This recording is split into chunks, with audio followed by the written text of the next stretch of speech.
उसके जांच करने में अगर हमें क्लियर कट मिल गया कि ये बोगस है तो हमने छांट दिया। मैंने बता दिया कि जिसने दर्द दिया है दवा भी उसी को देना है, अगर दवा नहीं है तो कोई इलाज भी नहीं है। हम लाए हैं कश्ती तूफान से निकाल के, तो अब तो सफल अभ्यर्थियों के हाथ में है कि वो कैसे इसको संभाल के रखते हैं। देखिए, सभी अभ्यर्थी प्रतिभाशाली रहे, जो सफल है कम से कम वो तो प्रतिभाशाली है, क्योंकि मैंने जैसे बताया कि हमें क्वालिफाइंग कट ऑफ को रिलैक्स करने की विशेष ज़रूरत नहीं पड़ी।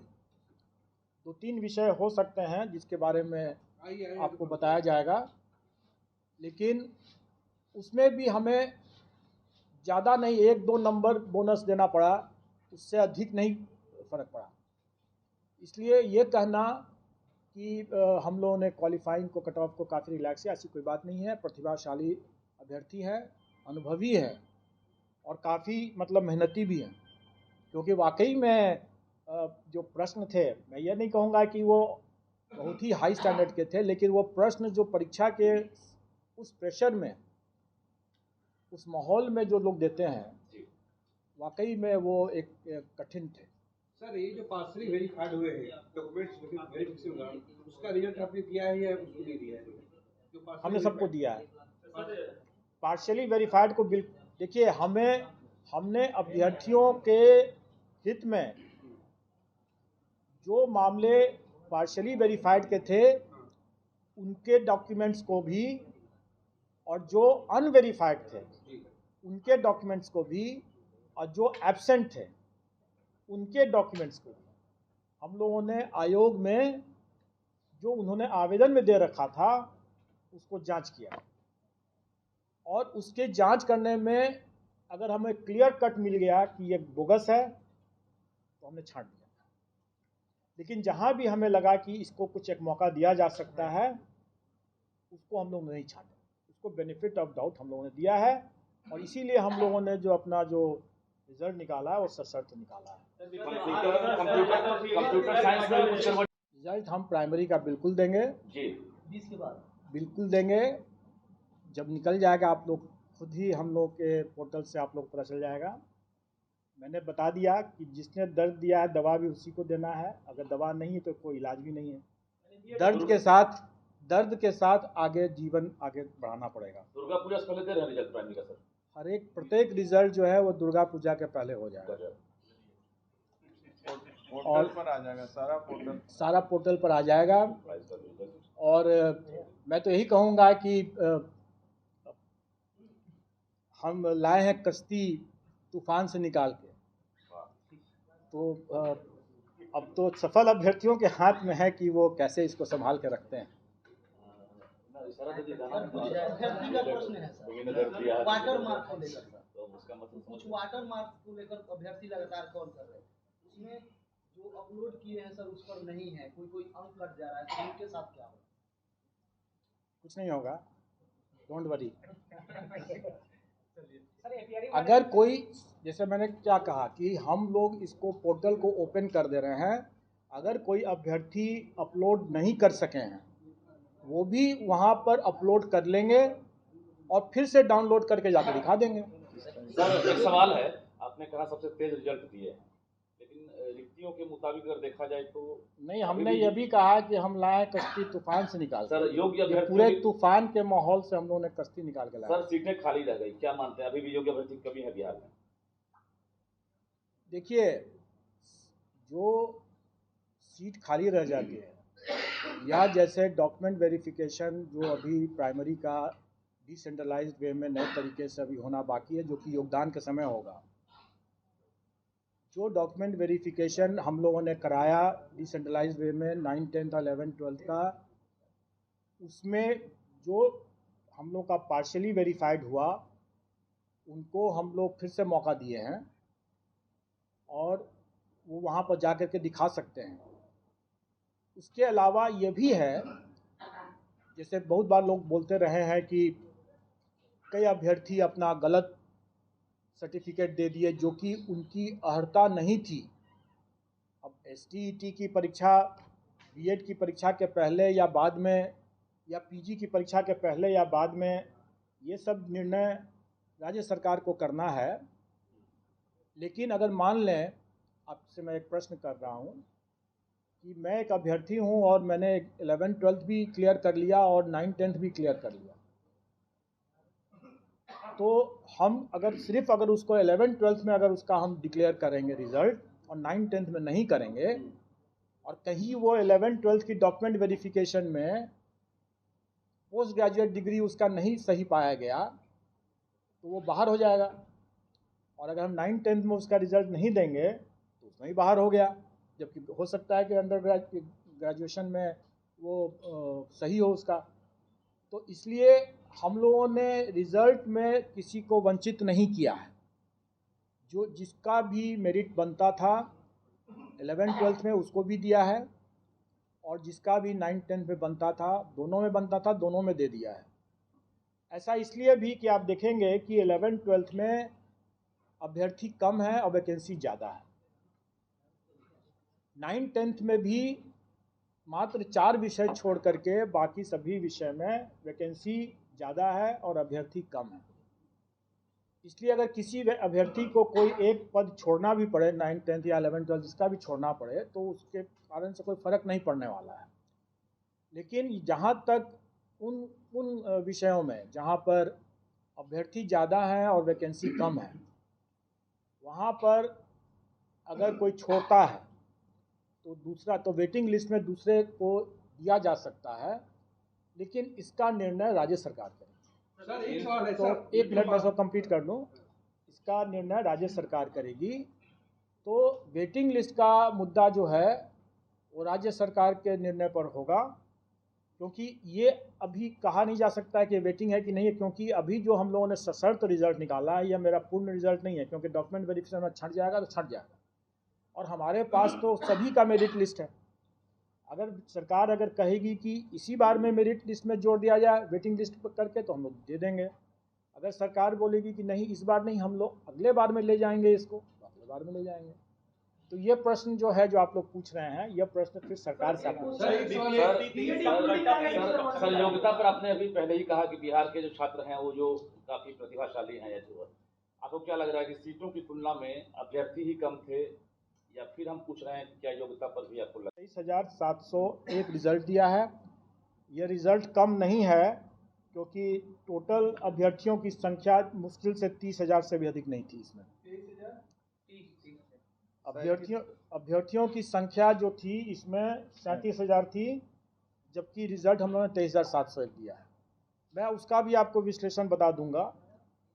अभी हम लोग जो 11-12 का मामला है उसमें 23,701 हम लोग रिजल्ट दे रहे हैं। 9वीं-10वीं वाला जो मामला है उसमें 26,204 दे रहे हैं, और प्राथमिक का जो मामला है उसमें हम लोग 72,419 रिजल्ट देंगे। टोटल हम लोग 204 है 9th-10th का, प्राथमिक का है 72,419।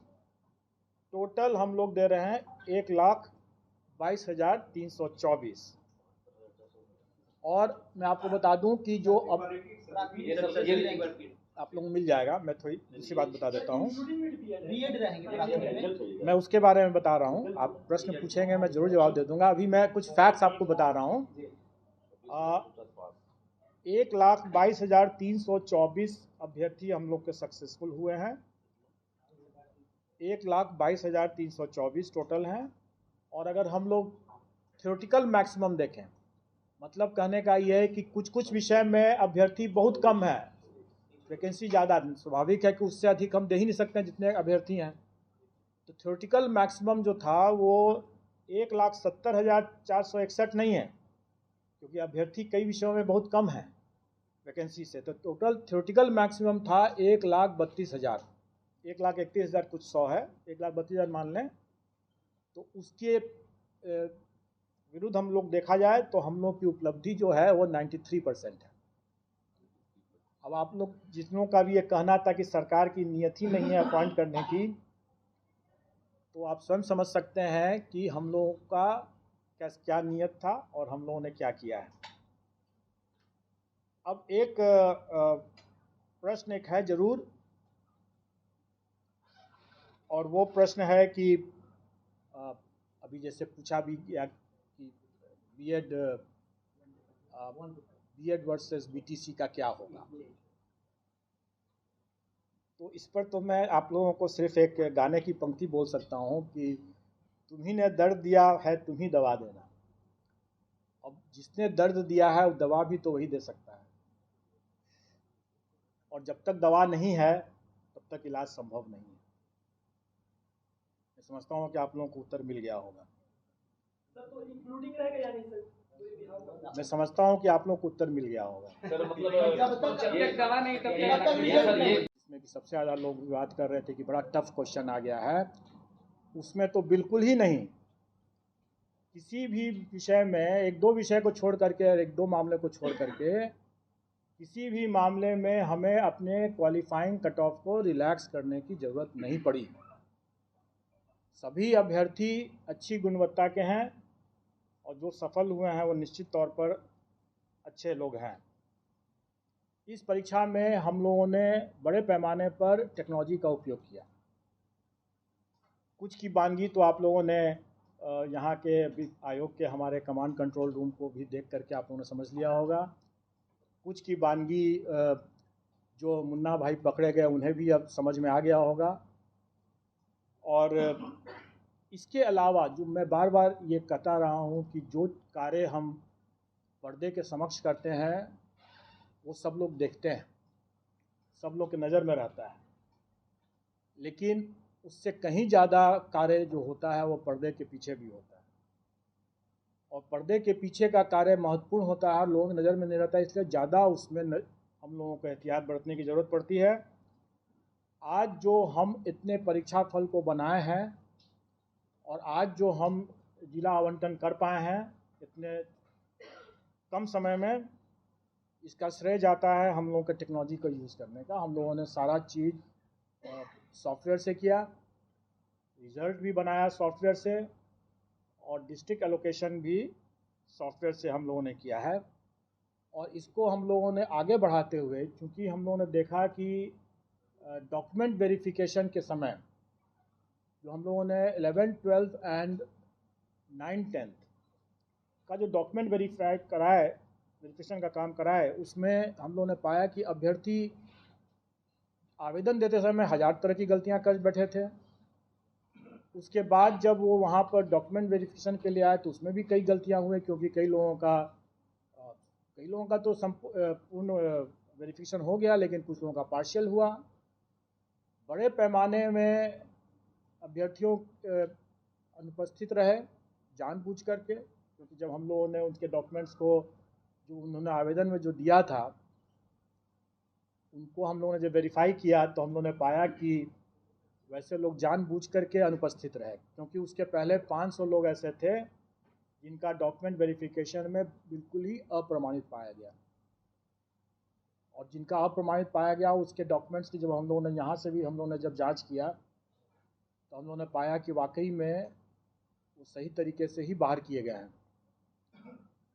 और शायद उन लोगों को ये भनक थी कि हम लोग उस पर कड़ी कार्रवाई करेंगे, और इसीलिए बड़े पैमाने पर कई अभ्यर्थी डॉक्यूमेंट वेरिफिकेशन के लिए नहीं आए। लेकिन कई ऐसे जेन्युइन अभ्यर्थी भी हो सकते हैं जो डॉक्यूमेंट वेरिफिकेशन में नहीं आए, क्योंकि हम लोगों ने उनका भी डॉक्यूमेंट अपने स्तर से चेक करने की कोशिश की। कुछ लोगों का पार्शियल वेरिफिकेशन हुआ था, उन लोगों का भी हम लोगों ने डॉक्यूमेंट देखा। इन सब कठिनाइयों को देखते हुए हम लोगों ने यह निर्णय लिया कि हम लोगों को इसमें भी टेक्नोलॉजी का उपयोग करना पड़ेगा, क्योंकि हम लोग ये सारा कार्य खुद नहीं कर सकते हैं। इतने बड़ी संख्या में जब ये हो रहा है तो हमें विकेंद्रीकृत दस्तावेज सत्यापन प्रक्रिया स्थापित करनी होगी, और वो हम लोगों ने किया। डिसेंट्रलाइज्ड डॉक्यूमेंट वेरिफिकेशन की व्यवस्था हम लोगों ने किया, जिसमें हम लोगों ने टेक्नोलॉजी ये लगाया है कि जो भी डॉक्यूमेंट अभ्यर्थी हमारे यहाँ देंगे वो हमारे ही पोर्टल से डाउनलोड करके जाएंगे, क्योंकि हमारे पोर्टल के बिना उससे डाउनलोड अगर नहीं किया हुआ होगा तो उसमें वाटर मार्किंग नहीं रहेगा। इसका मतलब ये होगा कि वो डॉक्यूमेंट हमारे पोर्टल पर नहीं है। तो जो चीज़ हमारे पोर्टल पर नहीं है उसका हम कोई संज्ञान नहीं ले सकते हैं, और इसीलिए हम लोगों ने जो डिसेंट्रलाइज्ड डॉक्यूमेंट वेरिफिकेशन की बात किया, उसमें भी हम लोगों ने हिदायत दे दी है कि जो डॉक्यूमेंट आयोग के पोर्टल पर है ही नहीं, उसका कोई संज्ञान नहीं लिया जा सकता। इसलिए जब भी कोई अभ्यर्थी वहाँ जाते हैं, जो सफल अभ्यर्थी जाते हैं डिसेंट्रलाइज्ड डॉक्यूमेंट वेरिफिकेशन के समय, अपने योगदान करने के समय, अगर उनको लगता है कि कोई डॉक्यूमेंट ज़रूरी है और वो हमारे पोर्टल पर नहीं उन्होंने अपलोड किया है, तो वो बेशक अपलोड कर दें, अपलोड करें और फिर डाउनलोड करें और फिर उसको लेकर जाएं, क्योंकि उसमें वाटर मार्क हो जाएगा, वो प्रूफ होगा कि हमारे यहाँ वो आयोग के पोर्टल पर उन्होंने डाल दिया है। क्योंकि यही बाद में 10 साल 20 साल जब भी खोजा जाएगा तो यही डॉक्यूमेंट रहेगा और ये बहुत आवश्यक है। और इसीलिए इसमें भी हम लोगों ने टेक्नोलॉजी यूज़ किया कि वाटर मार्किंग और उसका रजिस्ट्रेशन नंबर दोनों को हम लोगों ने अंकित कर दिया। इन सब के बाद अब हम लोग कुछ आपको आंकड़े बता देना चाहेंगे जो आपके समझने के लिए होगा। और इसमें 11-12 की जो वैकेंसी थी उसमें 57,600